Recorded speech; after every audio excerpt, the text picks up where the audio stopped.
ಓಂ ನಮಃ ಶಿವಾಯ. ನಮಸ್ತೆ ವೀಕ್ಷಕರೇ. ಹರಿಹರ ಮುನಿದ್ರು ಗುರು ಕಾಯುವನು. ಹಾಗೆ ಗುರುವಿನ ಒಂದು ರಾಶಿ ಬದಲಾವಣೆ ಮೇ ತಿಂಗಳು 1ನೇ ತಾರೀಕಂದು ಆಗ್ತಾ ಇದೆ.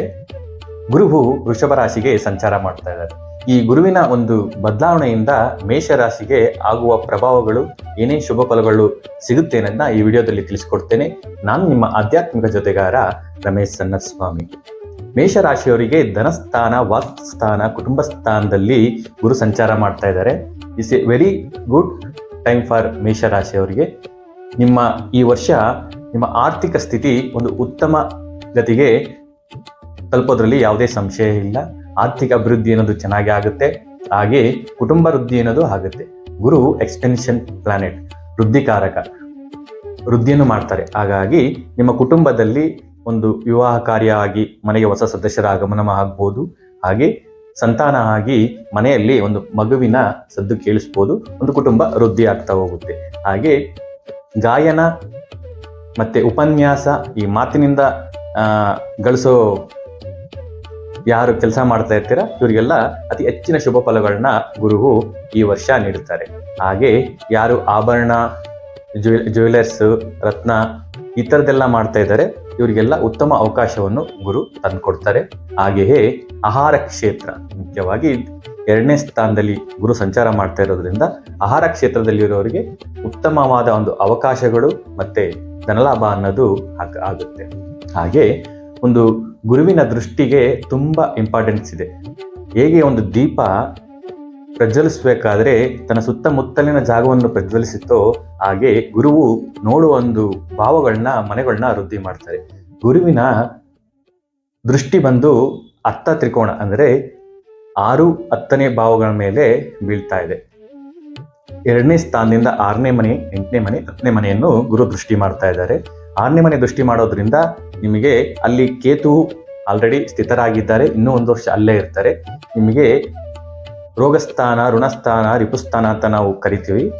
ನಿಮಗೆ ಯಾವುದೇ ಒಂದು ದೀರ್ಘ ಕಾಯಿಲೆ, ದೀರ್ಘ ವ್ಯಾಧಿಯಿಂದ ಬಳಲ್ತಾ ಇದ್ರೆ ಖಂಡಿತ ಈ ಒಂದು ಗುರುವಿನ ಶುಭ ದೃಷ್ಟಿಯಿಂದ ರೋಗದಿಂದ ಮುಕ್ತಿ ಹೊಂದ್ತೀರಾ, ದೀರ್ಘ ಕಾಯಿಲೆಯಿಂದ ಮುಕ್ತಿ ಹೊಂದ್ತೀರಾ. ಹಾಗೆ ಯಾರು ಶತ್ರುಗಳು ಕಾಟ ಎದುರಿಸ್ತಾ ಇದ್ದೀರಾ, ಶತ್ರುಗಳ ಒಂದು ಕಾಟ ಇದೆ, ಖಂಡಿತ ಶತ್ರುಗಳು ನಾಶ ಆಗ್ತಾರೆ. ಶತ್ರುಗಳ ಮೇಲೆ ನೀವು ವಿಜಯವನ್ನು ಸಾಧಿಸ್ತೀರಾ. ಹಾಗೆ ನಿಮ್ಮ ಡೇ ಟು ಡೇ ಲೈಫ್ದು ಏನೇ ಪ್ರಾಬ್ಲಮ್ಸ್ ಬಂದ್ರೂ ಓವರ್ಕಮ್ ಆಗಿ ನಿಮ್ಮ ಕೆಲಸ ಕಾರ್ಯಗಳಲ್ಲಿ ಯಶಸ್ಸನ್ನು ಸಾಧಿಸ್ತೀರಾ. ಹಾಗೆ ಏನಂದರೆ ಈ ಕೋರ್ಟು, ವಿವಾದ, ತಗಾದೆ, ಕಾನೂನು ಪ್ರಕ್ರಿಯೆಗಳು ಏನಿದೆ ಇದರಲ್ಲಿ ಯಾರು ಇದ್ದೀರಾ, ಯಾರು ಪ್ರಯತ್ನ ಮಾಡ್ತಾ ಇದ್ದೀರಾ, ಖಂಡಿತ ಮೇ ನಂತರ ಪ್ರಯತ್ನ ಮಾಡಿ ನಿಮಗೆ ಖಂಡಿತ ಯಶಸ್ಸು ಅನ್ನೋದು ಸಿಗುತ್ತೆ. ಹಾಗೆ ಯಾರು ವಿದ್ಯಾರ್ಥಿಗಳು ಕಾಂಪಿಟೇಷನ್ ಎಕ್ಸಾಮ್ ಬರಿತಾ ಇದ್ದೀರಾ, ಯಾರು ಜಾಬ್ಗೆ ಇಂಟರ್ವ್ಯೂ ಕೊಟ್ಟು ಕಾಂಪಿಟೇಷನ್ ಟ್ರೈ ಮಾಡ್ತಾ ಇದ್ದೀರಾ, ಮೇ ನಂತರ ಟ್ರೈ ಮಾಡಿ ನಿಮಗೆ ಖಂಡಿತ ಉದ್ಯೋಗಾವಕಾಶ ಸಿಕ್ಕಿ ಯಶಸ್ಸನ್ನು ನೀವು ಕಾಣ್ಬೋದು. ಒಂದು ಗುರುವಿನ ದೃಷ್ಟಿ, ನವಮ ದೃಷ್ಟಿ 10ಮ ಸ್ಥಾನ ಮೇಲೆ ಬೀಳ್ತಾ ಇದೆ. ಸೊ ನಿಮಗೆ ಸಮಾಜದಲ್ಲಿ ಹಾಗೆ ನಿಮ್ಮ ಕಾರ್ಯಕ್ಷೇತ್ರದಲ್ಲಿ ನಿಮ್ಮ ಸ್ಥಾನಮಾನ ಅನ್ನೋದು ವೃದ್ಧಿ ಆಗುತ್ತೆ. ಹಾಗೆ ಹೆಚ್ಚಿನ ಜವಾಬ್ದಾರಿ ಬರುತ್ತೆ. ಒಂದು ಮೇಲಿನ ಹುದ್ದೆಗೆ ಹೋಗುವ ಅವಕಾಶಗಳು ಜಾಸ್ತಿ ಇದೆ. ಬಡ್ತಿ, ಪ್ರಮೋಷನ್ನು, ಹಾಗೆ ಧನಲಾಭ ಅನ್ನೋದು ನಿಮಗೆ ಕಾರ್ಯಕ್ಷೇತ್ರದಲ್ಲಿ ಅತಿ ಹೆಚ್ಚಾಗಿ ಸಿಗುತ್ತೆ. ಹಾಗೆ ಗುರುವಿನ ದೃಷ್ಟಿ 8ಮ ಭಾವದ ಮೇಲೂ ಬೀಳ್ತಾ ಇದೆ. ಅನ್ಎಕ್ಸ್ಪೆಕ್ಟೆಡ್ ಅಮೌಂಟ್ ನಿಮಗೆ ಈ ವರ್ಷ ಸಿಗೋ ಅವಕಾಶ ಜಾಸ್ತಿ ಇದೆ. ಏಕೆ ಅಂತ ಹೇಳಿದ್ರೆ ಅದು ನಿಮ್ಮದಲ್ಲದ ಅಥವಾ ನೀವು ಎಕ್ಸ್ಪೆಕ್ಟೇ ಮಾಡಿರೋದಿಲ್ಲ ಆ ಥರ ಒಂದು ಹಣ ಬರ್ಬೋದು. ಉದಾಹರಣೆಗೆ ಇನ್ಕಮ್ ಟ್ಯಾಕ್ಸ್ ರಿಫಂಡ್ ಇರ್ಬೋದು, ಇನ್ಸೂರೆನ್ಸ್ ಅಮೌಂಟ್ ಇರ್ಬೋದು, ಅಥವಾ ಇನ್ಲಾ ಸೈಡಿಂದ ನಿಮಗೆ ಬರುವ ಸಾಧ್ಯತೆ ಜಾಸ್ತಿ ಇದೆ. ಹಾಗೆ ಈ ಇನ್ಸೂರೆನ್ಸ್ ಏಜೆಂಟು, ಅಕ್ಲೆಟ್ ಸೈನ್ಸು, ಜ್ಯೋತಿಷ್ಯ, ರಿಸರ್ಚ್ ಈ ರೀತಿಯ ಒಂದು ಕ್ಷೇತ್ರಗಳಲ್ಲಿ ಯಾರಿದ್ದೀರಾ ಮೇ ನಂತರ ನಿಮಗೆ ಒಳ್ಳೊಳ್ಳೆ ಅವಕಾಶಗಳು ಬರುತ್ತೆ. ಹಾಗೂ ನಿಮ್ಮ ಕಾರ್ಯಕ್ಷೇತ್ರದಲ್ಲಿ ನಿಮಗೆ ಒಂದು ಯಶಸ್ಸು ಅನ್ನೋದು ಸಿಗುತ್ತೆ. ಹಾಗೆ 8ಮ ಭಾವ ರಂಧ್ರಭಾವ ಅಂತ ಕರಿತೀವಿ. ಹಾಗೆ ಒಂದು ಪಿತ್ರಾರ್ಜಿತವಾದ ಒಂದು ಆಸ್ತಿ ಇರ್ಬೋದು ಅಥವಾ ಪಿತ್ರಾರ್ಜಿತವಾದ ಒಂದು ಉಡುಗೊರೆ ಅನ್ನೋದು ಈ ವರ್ಷ ಸಿಗೋದಕ್ಕೆ ನಿಮಗೆ ಅವಕಾಶಗಳು ಜಾಸ್ತಿ ಇದೆ. ಹಾಗೆ ಈ ವರ್ಷ ನಿಮಗೆ ವಾರ್ಷಿಕವಾಗಿ 3 ಗ್ರಹಗಳು, ಶನಿ ಗ್ರಹ, ಗುರುಗ್ರಹ, ಕೇತುಗ್ರಹ, ಈ 3 ಗ್ರಹಗಳು ಒಂದು ಒಳ್ಳೆಯ ಸ್ಥಾನದಲ್ಲಿದ್ದಾರೆ. ಶನಿ ಲಾಭ ಸ್ಥಾನದಲ್ಲಿದ್ದಾರೆ. ಶನಿ ನಿಮಗೆ ಕರ್ಮಾಧಿಪತಿ ಹಾಗೂ ಲಾಭಾಧಿಪತಿಯಾಗಿ ಲಾಭ ಸ್ಥಾನದಲ್ಲಿ ಇರೋದ್ರಿಂದ ನಿಮ್ಮ ವ್ಯಾಪಾರ, ವ್ಯವಹಾರ, ಕಾರ್ಯಕ್ಷೇತ್ರಗಳೆಲ್ಲದರಲ್ಲೂ ಅತಿ ಹೆಚ್ಚಿನ ಉತ್ತಮ ಫಲಗಳನ್ನ ನೀವು ಈ ವರ್ಷ ಅನುಭವಿಸ್ತೀರಾ. ಈ ವರ್ಷ ನೀವು ತುಂಬ ಪ್ರಯತ್ನ ಮಾಡಿ ಖಂಡಿತ ಅನುಭವಿಸ್ತೀರಾ. ಗುರು ವೃಷಭ ರಾಶಿಯಲ್ಲಿ ಸಂಚಾರ ಮಾಡ್ತಾ ಇದ್ದಾರೆ. ಈ ವರ್ಷ ಖಂಡಿತ ನೀವು ಶುಭಫಲನ ಅನ್ಭವಿಸಲೇಬೇಕು. ಆದರೆ ನೀವು ಶುಭಫಲ ಬರ್ತಾ ಇಲ್ಲ ಅಂತ ಹೇಳಿದರೆ ನೀವು ವೃಷಭ ರಾಶಿಯಲ್ಲಿ ನಿಮ್ಮ ಅಷ್ಟಕ ವರ್ಗ ಬಿಂದುಗಳು ಒಂದ್ಸಲ ಚೆಕ್ ಮಾಡಿಸ್ಕೊಳ್ಳಿ. ಹಾಗೆ ನಿಮ್ಮ ಜಾತಕದಲ್ಲಿ ದಶಾಭುಕ್ತಿ ಯಾವ್ದು ನಡೀತಾ ಇದೆ, 6, 8, 12 ದಶೆ ನಡೀತಾ ಇದೆಯೇ ಅಥವಾ ದುಸ್ಥಾನ ಅಧಿಪತಿಗಳ ದಶೆ ನಡೀತಾ ಇದೆ ನನ್ನ ಚೆಕ್ ಮಾಡಿಸ್ಕೊಳ್ಳಿ. ಆ ಥರ ಮಾಡ್ಕೊಂಡು ಅದಕ್ಕೆ ಪರಿಹಾರ ಪಡ್ಕೊಂಡ್ರೆ ನೀವು ಒಂದು ಪೂರ್ಣ ಪ್ರಮಾಣದ ಶುಭ ಫಲಗಳನ್ನ ಈ ವರ್ಷ ಖಂಡಿತ ಅನುಭವಿಸ್ಬೋದು. ಕೇತು ಸಮೇತ ನಿಮಗೆ 6ನೇ ಭಾವದಲ್ಲಿದ್ದಾರೆ.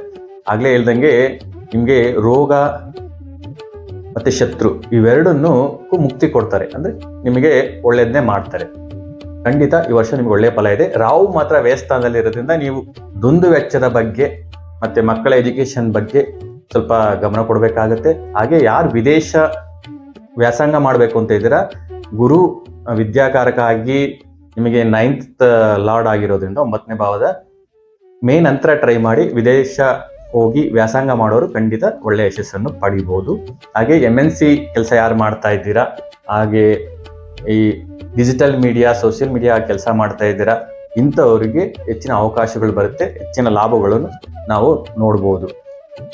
ನೀವು ರಾಹುಗೆ ಮಾತ್ರ ಒಂದು ಪರಿಹಾರವನ್ನು ಮಾಡ್ಕೊಳ್ಳಿ. ಪ್ರತಿ ಶುಕ್ರವಾರ ಅಮ್ಮನವರ ದೇವಸ್ಥಾನಕ್ಕೆ ಹೋಗಿ ನಿಂಬೆಹಣ್ಣಿನ ದೀಪವನ್ನು ಹಚ್ಚಿ ಹಾಗೆ ಓಂ ರೀಂ ದುಂ ದುರ್ಗಾಯೇ ನಮಃ ಈ ಬೀಜ ಮಂತ್ರವನ್ನು 108 ಬಾರಿ ಪ್ರತಿನಿತ್ಯ ಪಡಿಸ್ತಾ ಬನ್ನಿ. ನೀವು ಹೆಚ್ಚಿನ ಶುಭ ಫಲಗಳನ್ನ ಪಡಿಬೋದು. ಈ ವಿಡಿಯೋ ಇಷ್ಟ ಆಯಿದ್ರೆ ಲೈಕ್ ಮಾಡಿ, ಶೇರ್ ಮಾಡಿ, ಕಮೆಂಟ್ ಮಾಡಿ ಹಾಗೂ ನಮ್ಮ ಚಾನಲ್ ಅನ್ನು ಸಬ್ಸ್ಕ್ರೈಬ್ ಮಾಡಿಕೊಳ್ಳಿ. ಧನ್ಯವಾದಗಳು. ಸಾಯಿರಾಮ್.